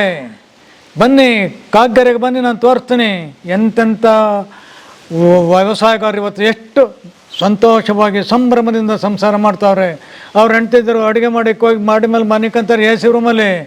ನೀವು ಅವನು ಯಾರ ಸಂಬಳ ಕೊಡ್ತಾನೆ ಅಂತ ಕೂಲಿ ಮಾಡೋ ಕಳಿಸ್ತೀರ ನಿಮ್ಮ ಹೆಣ್ಮಕ್ಳನ್ನ, ನಿಮ್ಮ ಅಳಿದ್ರು. ಯಾಕ್ರಿ ಬೇಕು ನಿಮಗೆ ಜೀವನ? ಕೊಡ್ರಿ, ಹಳ್ಳಿ ಕಡೆಗಿರ್ತಕ್ಕಂಥ ಶ್ರೀಮಂತ ಮಕ್ಕಳಿಗೆ ಕೊಡ್ರಿ, ನಿಮ್ಮ ಮಕ್ಕಳುಗಳು ಸುಖವಾಗಿರ್ತಾರೆ. ಅದು ಬಿಟ್ಟು ಬಿ MCA ME ಅಂತ ಹೋಗ್ತಾರ. ಅವನು 60,000 50,000 ಮ್ಯಾಕ್ಸಿಮಮ್ 1 ಲಕ್ಷ ಅಷ್ಟೇ. ನಮ್ಮ ಭಾರತಗೆ ಎಲ್ಲವೋ ಹೊರ ದೇಶಕ್ಕೆ ಹೋದ್ರೆ 1 2 ಲಕ್ಷ ಕೊಟ್ಟನೇನೋ. ಅದು ಅಲ್ಲಿ ಸಾಲಲ್ಲ, ಇಲ್ಲಿ 50,000 ಕಡೆಯೋದಲ್ಲ 2 ಲಕ್ಷ ಕೊಡೋದು. ಕೊಡ್ರಪ್ಪ, ಏನು ವ್ಯವಸಾಯಗಾರರಿಗೆ ಕೊಡಿ, ಸಮೃದ್ಧಿಯಾಗವ್ರು. ಇವತ್ತು ವ್ಯವಸಾಯಗಾರರು ಮೊದ್ಲಂಗೆಲ್ಲ ಇವಾಗ ಟೆಕ್ನಾಲಜಿ ಇಂಪ್ರೂವ್ ಆಗಿದೆ. ಕಷ್ಟ ಬಿದ್ದಂಗೆ ವ್ಯವಸಾಯ ಮಾಡಬೇಕಾಗಿಲ್ಲ, ಕಾಲ ಮೇಲೆ ಕಾಲು ಹಾಕಿ ಕೂತ್ಕೊಂಡು ಇವತ್ತು ವ್ಯವಸಾಯ ಮಾಡಿಸ್ಬೇಕಂತ ಸನ್ನಿವೇಶ ಉದ್ಭವವಾಗಿದೆ. ಇವತ್ತು ನಮ್ಮ ಮಕ್ಕಳು ಮರಿಗಳಕ್ಕೆಲ್ಲ ವ್ಯವಸಾಯ ಮಾಡ್ತವೆ, ಎಲ್ಲವೂ ಆರಾಮ ಕಾರಾಗಿ ಓಡಾಡ್ತವೆ. ಇಂಡಿಪೆಂಡೆಂಟ್ ಲೈಫ್, ಸ್ವಾತಂತ್ರ್ಯ ಜೀವನ ಅವ್ರಿಗೆ. ಏನು ಟೈಮ್ ಟು ಟೈಮ್ ಒಳಗೆ ಅವ್ನು ಗುಲಾಮಗಿರಿಗೆ ಮಾಡೋ ಅವಕಾಶ ಇಲ್ಲ. ನಿಧಾನವಾಗಿ ಮಜುವೆ ಮುಂಜೆ ಆಳು ಮೂಳು ಸಂತರ್ಗ ನೋಡ್ಕೊಂಡು ಆನಂದವಾಗಿ ಕಳಿತಾವ್ರೆ. ಅದು ಬಿಟ್ಟು ಯಾಕ್ರಪ್ಪ ತಗೊಂಡೋಗಿ ಗುಲಾಮರಿಗೆ ನೀವು ನಿಮ್ಮ ಹೆಣ್ಮಗನ ಚಾಕ್ರಿ ಮಾಡಕ್ಕೆ ಬಿಡ್ತೀರಾ? ಕೊಡ್ರಪ್ಪ, ಇಂಥ ಜನಗಳಿಗೆ ಕೊಡ್ರಿ, ಸುಖವಾಗಿರ್ತಾರೆ. ಅದೇ ನಿಮಗೆ ನಾನು ಹೇಳ್ತಕ್ಕಂಥ ಒಂದು ಸಂದೇಶ. ಅದನ್ನು ನೀವು ದಯವಿಟ್ಟು ಪಾಲಿಸ್ಬೇಕು ಅಂತ ನಿಮ್ಮಲ್ಲಿ ಶರಣಾರ್ಥಿಗಳಾಗಿ ಬೇಡ್ತಾ ಇದ್ದೀನಿ. ಓಕೆ, ಅದ್ಭುತ ಸಮಾರಂಭ ಇದನ್ನು ಹಾಕ್ಲೇಬೇಕು. ಅದು ಆಮೇಲೆ ಕಟ್ ಮಾಡಿರ ಸಾಹೇಬ್ರು ನೋಡಿ, ರೈತರದು ಕಟ್ ಮಾಡಬೇಡ್ರಿ ಹಾಕ್ರಿ ಅಂತ ಹೇಳ್ತಾರೆ. ಸಾಹೇಬ್ರು ಹೇಳೋದು ಕರೆ. ಬಟ್ ಇನ್ನೂ ಒಂದು ನಿಜ, ನಮ್ಮ ಸಮಾಜಕ್ಕೆ ಎಲ್ಲರೂ ಬೇಕಾಗುತ್ತೆ. ರೈತ ಬೇಕು, ಎಲ್ಲರೂ ಡಾಕ್ಟರ್ ಬೇಕು. ಹಾಗಾಗಿ ಅವ್ರು ತಪ್ಪು ಇವ್ರು ಸರಿ ಅಂತ ಅಲ್ಲ, ಬಟ್ ಹೆಚ್ಚಿನ ಸಂಖ್ಯೆಯಲ್ಲಿ ರೈತರಿದ್ದಾರೆ, ಅವ್ರಿಗೆ ಕೊಡಿ ಅನ್ನೋದಷ್ಟೇ ಕಳಕಳಿ ಮನವಿ ನಮ್ದೆಲ್ಲರದು. ಹಾಗಾಗಿ ರೈತರಿಗೆ ಕನ್ಯೆ ಕೊಡಿ. ಆಮೇಲೆ ಬೇರೆ ಕಡೆ ಎಲ್ಲ ಬರೀ ಕನ್ಯೆ ತೋರಿಸ್ಬೋದು, ಬಟ್ ಸಾಹೇಬ್ರು ಹಂಗಲ್ಲ. ಎರಡು ಮನಸ್ಸುಗಳನ್ನ, ಎರಡು ಮನೆತನಗಳನ್ನ ಒಂದು ಮಾಡ್ತಾರೆ. ಖುದ್ದು ತಾವೇ ಕುತ್ಕೊಂಡು ಗುರು ಹಿರಿಯರು ಸೇರಿ ತೀರ್ಮಾನ ಮಾಡ್ತಾರೆ. ಯಾಕೆ ತೀರ್ಮಾನ ಮಾಡಿದರೆ ಇಂಥಲ್ಲಿ ಕನ್ಯೆ ನೀವು ಕೊಡಬೇಕು ಅಥವಾ ವರ ಕೊಡಬೇಕು, ವರ ಕನ್ಯೆ ಸಿಗಬೇಕು ಅಂದರೆ ಇವತ್ತು ಮಧ್ಯೆ ಹಿರಿಯರನ್ನೇ ಕಳ್ಕೊಂಡ್ಬಿಟ್ಟಿದ್ದೀವಿ ನಾವು ಅಲ್ವಾ? ಹೌದೌದು. ತುಂಬ ಕುಟುಂಬಗಳು ಹೋಯ್ತು, ಹಿರಿಯರು ಇಲ್ವೇ ಇಲ್ಲ. ಯಾರಾದರೂ ನಿಮ್ಮಂಥವ್ರು 4 ಜನ ಗಟ್ಟಿಯಾಗಿ ನಿಂತ ಮಾಡ್ರಿ ಅಂದ್ರೆ ಮಾಡ್ತಾರೆ. ನಾವಿದೀವಿ ಮಾಡಿ ಅಂದ್ರೆ ಒಂದು ಜವಾಬ್ದಾರಿ. ನೀವೆಲ್ಲ 4 ಜನ ಸೇರಿದ್ರೆ ಒಂದು ಜವಾಬ್ದಾರಿ. ನಾಳೆ ಬಂದು ಕನ್ಯೆ ಹೆತ್ತವ್ರು ಹಿಂಗ ಆಯ್ತು ನೋಡೋಣ, ಏನೋ ತೊಂದರೆ ಆಯ್ತು ಅಂದ್ರೆ ನೀವು ನಿಂತ್ಕೋತೀರಿ, ನಿಂತ್ಕೊಂಡು ಸಾಲ್ವ್ ಮಾಡ್ತೀವಿ ಅದು ಪ್ರಾಬ್ಲಮ್. ಮಧ್ಯ ಯಾಕೆ ಯಾವತ್ತು 4 ಜನ ನಾವಿದ್ವಿ, ಏನಪ್ಪ ನಿಂದು ಅಂತ ನೀವು ಕೇಳಬಹುದು. ಸೊ ಹಾಗಾಗಿ ಇಲ್ಲಿ ಹಿರಿಯರು ಕೂಡ ನಮಗ್ ಸಿಕ್ಕಿದಿರಿ. ಹೌದು, ಈ ಗುರು ಹಿರಿಯರು, ಈ ಊರನ್ನವರು, ಕಾಗ್ಗೆರೆ ಗುರು ಹಿರಿಯನ್ನವರು. ಹೇಳಿ ಸರ್, ಕೇಳಿಸುತ್ತೆ. ಇವತ್ತು ನಮ್ಮ ಕಾಗ್ಗೆರೆಗೆ ನಮ್ಮ ಮಕ್ಕಳುಗಳಿಗೆಲ್ಲ ವ್ಯವಸಾಯ ಮಾಡ್ತಾವೆ, ಹೆಣ್ಣು ಕೊಡಕ್ಕೆ ಮುಗಿಬಿದ್ದು ಬರ್ತಾವ್ರೆ. ಮುಗಿಬಿದ್ದ ಮೇಲೆ ನಾವು ಕೊಡ್ತೀವಿ ನಮ್ಮ ಮಕ್ಕಳಿಗೆ ಅಂತ ಓಡೋಡಿ ಬಂದು ಕೊಡ್ತಾವ್ರೆ. ಯಾಕೆ? ವ್ಯವಸಾಯನೇ ಅವ್ರು ಮಾಡ್ತಾರೆ, ಆದ್ರೂ ಯಾಕೆ ಬರ್ತಾರೆ? ಇಲ್ಲಿನ ನಾಗರಿಕತೆ, ಆನಂದಮಯವಾದ ಜೀವನ, ಇದನ್ನ ಅಕ್ಕಪಕ್ಕ ಅರ್ಥರೆಲ್ಲ ಓಡಿ ಬಂದು ಹೆಣ್ಣು ಕೊಡ್ತಾವ್ರ ಕಣಪ್ಪ. ನೀವು ಹೋಗ್ರಪ್ಪ, ಹೋಗಿ ಸನ್ನಿವೇಶ ನೋಡಿ ನೀವೇ ಕೊಡ್ತೀರಾ. ಸರ್, ಇಲ್ಲಿ ಮೇಜರ್ ಪ್ರಾಬ್ಲಮ್ ಇನ್ನೊಂದು ಏನು ಅಂದ್ರೆ ಎಲ್ಲ ಇಲ್ಲೇ ಮೊಬೈಲಲ್ಲೇ ಡಿಸೈಡ್ ಮಾಡ್ತಾರೆ. ಅವ್ರ ಮನೆಗೆ ಹೋಗಿ ನೋಡ್ಬೇಕು ಸರ್, ಅವ್ರು ಹೆಂಗಿದ್ದಾರೆ, ಏನು ಎತ್ತ ಎಲ್ಲ ಇಲ್ಲೇ ಡಿಸೈಡ್. ಬೇಡ ಹಂಗೆ ನೋಡ್ರಿ, ಎಷ್ಟು ಅಂತ ಬೇಡ ಅಂತೀರಾ? ಹೋಗ್ಬೇಕು ಅವ್ರ ಮನೆಗೆ ಹೋಗ್ಬೇಕು, ನೋಡ್ಬೇಕು, ಅವಾಗ ಗೊತ್ತಾಗುತ್ತೆ ಏನು ಅವ್ರ ಮನೆ ಸ್ಥಿತಿ. ಈಗ ನಮ್ಮ ಮನೆಗೆ ಬಂದು ನಿಮ್ಗೆ ಗೊತ್ತಾಗಲ್ಲ ಸರ್, ಒಂದು 50% ಗೊತ್ತಾಗಲ್ವಾ ಇವ್ರು ಹೆಂಗೆ, ಇವ್ರ ಕಲ್ಚರ್ ಏನು, ಒಂದು 50% ಆದ್ರೂ ಅರ್ತ್ಕೋಬಹುದು. ಅದು ನೋಡಲ್ಲ, ಎಲ್ಲ ಇಲ್ಲೇ ಡಿಸೈಡ್ ಅಂದ್ರೆ ಆಗಲ್ಲ. ನೀವು ಮನೆಯವರಿಗೆ ಹೋಗ್ಬೇಕು, ಒಂದಲ್ದ 4 ಸಲ ಹೋಗ್ಬೇಕು, ವಿಚಾರಿಸ್ಬೇಕು, ಕೇಳ್ಬೇಕು. ಯಾರೋ ಊರ್ಗ್ ಹೋಗ್ಲಿ ನಿಮ್ಮಂತವ್ರು 4 ಜನ ಇದ್ದೇ ಇರ್ತಾರೆ, ಕೇಳ್ಬೋದು, ಕೇಳಿ ಮಾಡ್ಬೇಕು. ಹೌದು, ಅವೆಲ್ಲ ಮಾಡ್ಬೇಕು ಸರ್. ಹಿಂದಿನ ಕಾಲದಲ್ಲಿ ಅದನ್ನು ಎಷ್ಟೋ ಜೊತೆ ಚಪ್ಪಲಿ ಹೊರದಾಗ ಅಂತ ಹೇಳೋರು. ಈಗ ಚಪ್ಪಲಿ ಏರಿಸ್ಕೋಲ್ಲ, ಕಾರ್ಗಳವೆ, ಬೈಕ್ಗಳವೆ, ಆರಾಮಾಗಿ ಬಂದೋಗ್ಬೋದು. ಹೌದು. ಒಂದು ವರ್ಷದಿಂದ ಅವ್ರಿಗೆ ಮಾಡಿ ಒಪ್ಪಿದೆ ನೋಡ ಹುಡುಗಿನ. ಹೌದು, ಹೇಳಿರು, ನಾನು ಮದುವೆ ಮಾಡಿಸಿ ಈಗ. ಹೌದಾ? ಓಕೆ 7ನೇ ತಾರೀಕು ಸಾಹೇಬ್ರೆ, ಸಮೃದ್ಧಿಯಾಗಿ ತೃಪ್ತಿ ಆಯ್ತು ಮನಸ್ಸು. ಎಲ್ಲ ಮಾತಾಡಿದ್ರಿ, ಖುಷಿ ಆಯ್ತು. ಹೇಳಿ. ಖುಷಿ ಆಯ್ತು ಇಲ್ಲಿಗೆ ಬಂದು. ಅದಕ್ಕೆ ನಾನು ವಿಷಯ ತಲುಪಿಸಿದ್ದೀನಿ. ನನ್ನನ್ನು ಬೈಕೋಬೇಡಿ. ಇಲ್ಲಿ ಮತ್ತೆ ಜನಜಾತ್ರೆ ಆಗತ್ತೀಗ, ಮತ್ತೆ ಎಲ್ಲರೂ ರೆಡಿ ಆಗ್ರಿ. ಲ್ಯಾಪ್ಟಾಪ್ ಅದ್ ನಿಡ್ಕೊಂಡು ಬನ್ನಿ, ಜನವರ ಬನ್ನಿ. ನಾವು ನಿಮ್ಮನ್ನ ಉತ್ಪೂರ್ವಕವಾಗಿ ಸ್ವಾಗತ ಕೋರ್ತೀವಿ ಸರ್. ಉತ್ಪೂರ್ವಕವಾಗಿ ಸ್ವಾಗತ ಕೋರ್ತೀವಿ.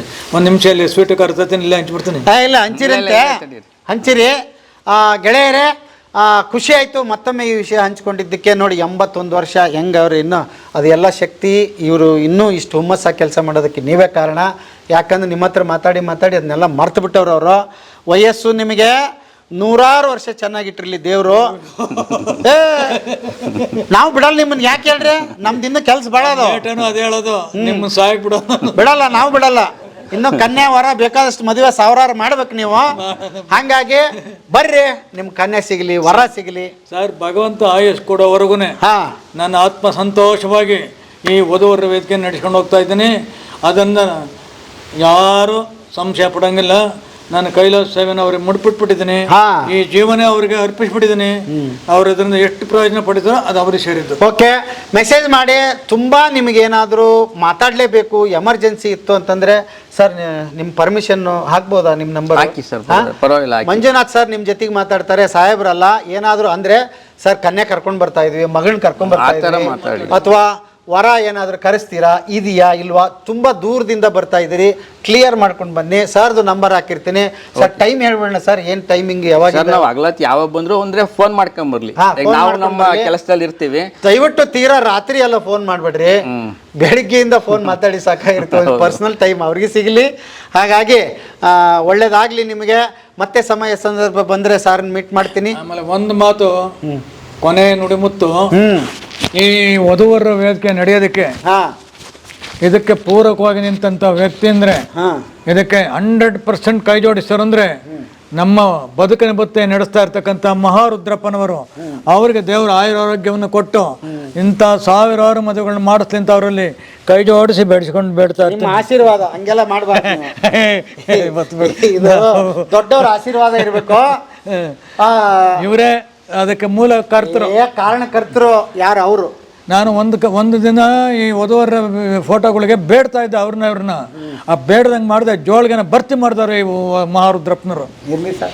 ಒಂದು 3 ದಿನಕ್ಕೆ 3,000 ಪ್ರೊಫೈಲ್ ಕೊಡ್ಸವ್ರಲ್ಲ, ಯಾವ ದೇವ್ರ ಕೈಲಾಗುತ್ತೆ ಅಷ್ಟೊಂದು ಕೊಡ್ಸಕ್ಕೆ. ಇರ್ಲಿ ಸರ್, ಜನಕ್ಕೆ ಗ್ರೇಟ್ ಯು 2,000 ಮದುವೆ ಮಾಡಿದ್ರೆ ನೀವು ಗ್ರೇಟ? ಮಾಡಿದ್ ನಿಮ್ ದೇಶದಿಂದ, ನನ್ನ ದೇಶದಿಂದಲ್ಲ. ಅದ್ರೊಳಗೆ 3,000 2,000 ಮದುವೆ ಮಾಡಿದ್ದು ನಿಮ್ ದೇಶದಿಂದ, ನನ್ನ ದೇಶದಿಂದಲ್ಲ. ನೆಕ್ಸ್ಟ್ ಬರೋಗಡೆ ಇನ್ನೂ 2,000. Okay okay okay okay okay okay